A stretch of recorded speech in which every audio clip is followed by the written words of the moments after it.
Okay, let me ask you this. Did you get inspired today, just on the way here? An inspiration is a big title, a big word, that only something exceptional can cause me, you, to be inspired. But maybe something on the way got you curious, got your attention, got to take a second look.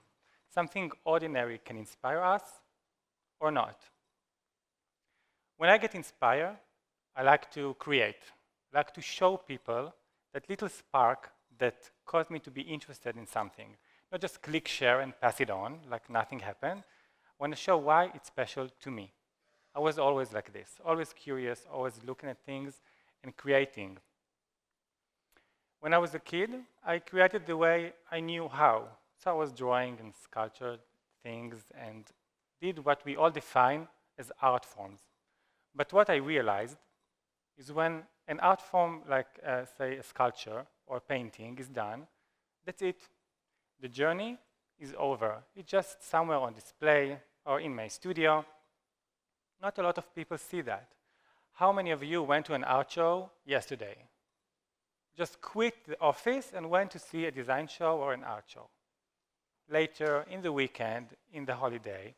Actually, holidays and vacations, it's the only time we stop our life, everything, and take a break to enjoy a new place, all the new venues, galleries, all the attractions this place will offer us. But we all see art, we browse online, we see everything because it's easy, it's just there. So if art pieces will be all around us, wherever we go, we can see them, right? So let's take a look at our feet. What do you have on your feet now? Just your shoes. You just said I'm making shoes. They're with me everywhere I go. So for me, shoes are art forms.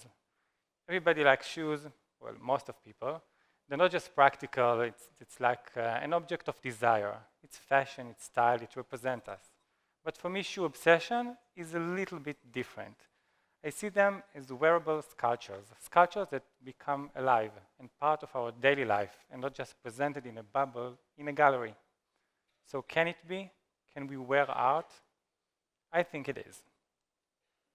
If we look at things from a different perspective, just freeze something we see maybe every day. I hope that's not happening to someone every day. But if we take it from its original context and just take a second look at it, it can be nice, it can be funny, and redefine an object that we all know. A chewing gum heel stuck on you forever. When I take a journey to get inspired, inspiration starts immediately. In the airport, you see all the check-in counters with people dressed the same way.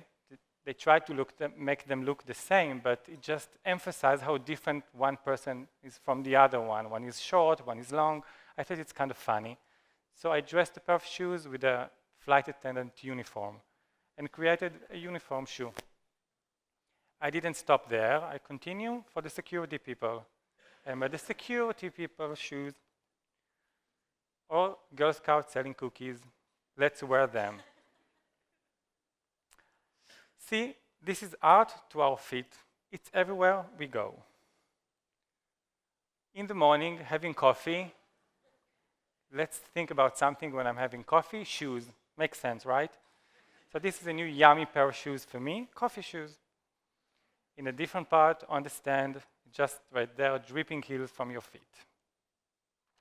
Usually we do not notice what's around us. If we walk in the same street every single day, we do not see what it is. If a tourist is in the same street, they'll see it as something exciting because it's new for that person. I live in Tel Aviv. The city has a lot of stray cats. Some people like them, they feed them. You see a lot of fat cats sleeping everywhere. And some people do not pay any attention at all. I think I like them. Just saw one of them and thought about something I never thought about before, shoes. So this is what happened. Every little detail of this shoe, which I called meow, just happened, even to the tiniest details, just the cat model was just inspiring. But I don't have to look at an animal to think about shoes. You watch TV, you open a nature magazine, you see a beautiful landscape of shoes, and then this is what happens. When we don't see something every single day, the shape is still in our mind. We simplify the shape and we still know how it looks.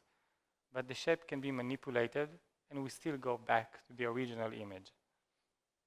Even as far as the Antarctic pole, you see a beautiful landscape of cute penguins that we may not see in real life, but we know how they are.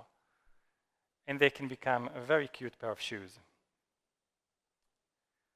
Different animals will give us different feelings, different associations, like a toucan that looks like a suit with this huge beak, or more of a romantic feeling to a swan.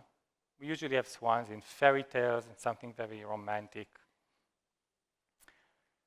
Or other ducks that we find cute, we see them in the zoo or in other places that we like to see animals that we find glamorous. Ducks can be so sexy, right? But not only glamorous things can inspire us. Some birds we can find in a more common place, like the supermarket. This one usually we see frozen. We continue in the supermarket and get inspiration just everywhere we blink, right? So we carry our groceries in the aisles. We buy more stuff. We need more tooling, right? So we'll get another pair of shoes.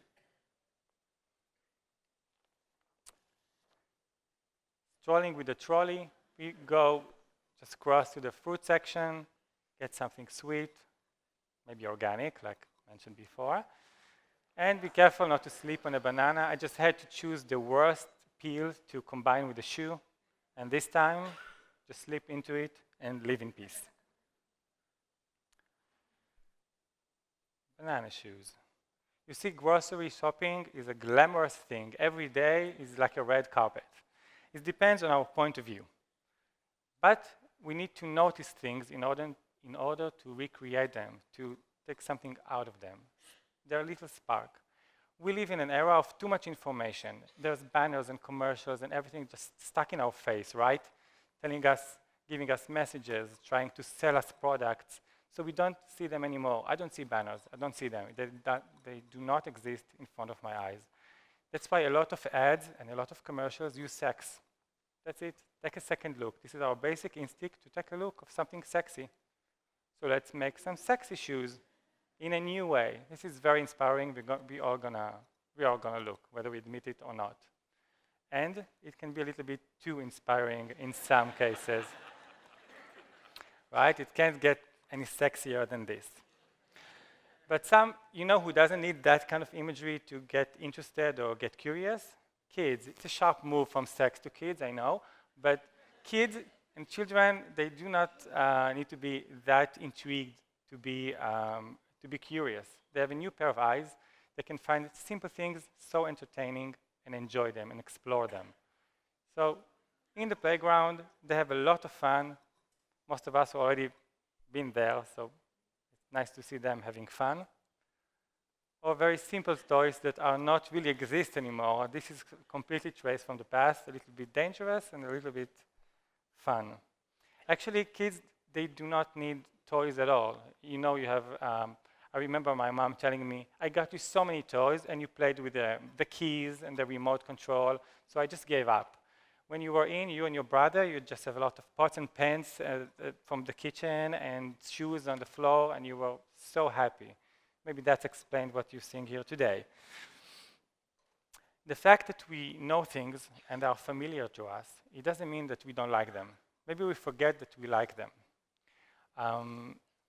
Let's say in the music industry, you see successful songs being with a lot of cover versions again and again. Or you take a sample of a song and recreate it because we like the familiarity, but we also want something new. If we go to see our favorite performer in a show, we always wait for our favorite song that we heard again and again and again. So why are we in the show, right?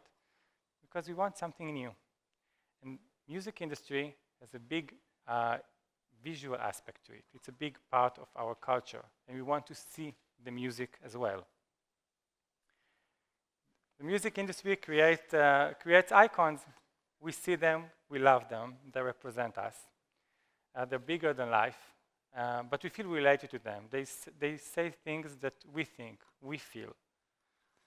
But basically, icons, they don't need to be something bigger than life, because if they're not representing us, they will not be icons anyway. Simple things, simple objects, things that we use or used to use, can symbolize our life and our culture. Like this, I was sketching a new design, and then I looked at myself sketching and noticed something. This is how a new design basically is being born. Looked at the pencil, looked at the notebook, so boring, right? But the right shoe is just there. I was writing it. Design is not a 9-to-5 job. It's something that you always experience, you always notice, you're always having fun with. Something that you just can't stop, you can't turn it off. Reality sparks our imagination. It's who we are. And when all of us can see the same thing, like coffee earlier, but not all of us, our perception of it, not going to be the same. So we have to do something with it. We have to create the idea that we're thinking and not just leave it behind. Because this is how we take the reality, it goes through us, we kind of a filter, and then we're going to affect reality again because we're going to improve it and do something new with it. And this is what everybody should do, to leave their mark after they're gone or something, not that sad. Just keep your eyes open when you leave here today, and then you get inspired and leave your own mark. Thank you.